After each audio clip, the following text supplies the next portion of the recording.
siya makagawa sa amin, tutulungan namin ang kapatid namin. Kami rin, may pamilya. Magkakapatid kami, tita, kailangan namin yun. Yan lang naman ang itutulong niya sa amin. Dapat hindi natin inaano to kasi wala namang pakialam to eh. Wala namang magagawa to. Ako ang nag-ano ng tatay niyo mula noon. Kahit na po kayo. Wala kayong karapatang madaliin yan, ha? May karapatan kami. Anak kami. Bilang panganay, respetado, no? Hindi ko sinasabing kabit po kayo. Tita Kabit nga talaga. eh. Kami talaga yan, kuya. Kaya nga eh. Sabi mo pang Kayo naman po sana, tulungan nyo kami para matapos na yung problema namin.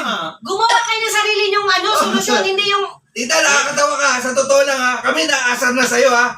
Wala akong pakialam. Wala kang pakialam dito. Unang-una, kabit ka lang. Tandaan mo yan. At saka ito nga yung namin, solusyon namin eh.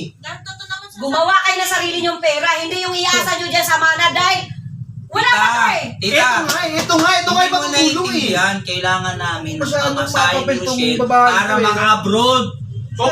Yung bahay ko, patapos na yung second floor, ito na naman yung kailangan ko eh. Alam Para mo, matapos yung mga problema ng kapatid ko, tulungan nyo kami. Magsialis na kayo dito kung ayaw kayo. Papirmahin mo na yan.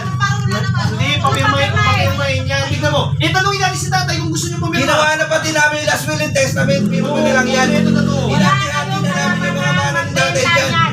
Kompleto na nga. Ikaw po yung walang karapatan. Buhay kayong ama niyo, period. Tita, abang may respeto pa po kami sa Ay, inyo, huwag na po kayong Umalis makialam. kayo dito sa pamamahay namin. Umalis Ba't kami kayo. alis? Bahay namin to. Tita, bilang panganay nga, sinasabi ko sa iyo, Hindi ako ang may mag-aayos karapatan. to. Kaya ang mga kapatid ko, tinanong ko Umalis na anong kayo problema. dito, makakabalas na kayo. Yan ang Buhay hirap pa sa yan inyo nila, eh. pinapatay nyo na yung tao. O sige, Wala kang magharap-harap tayo ha. Magharapin mo sa korte. Para Kaya na. ano? Kala mo naman may magagawa ko eh. No? Saka wala kang makukuhang mana. Lalong wala kang makukuha sa amin. Lalong wala kang makukuha.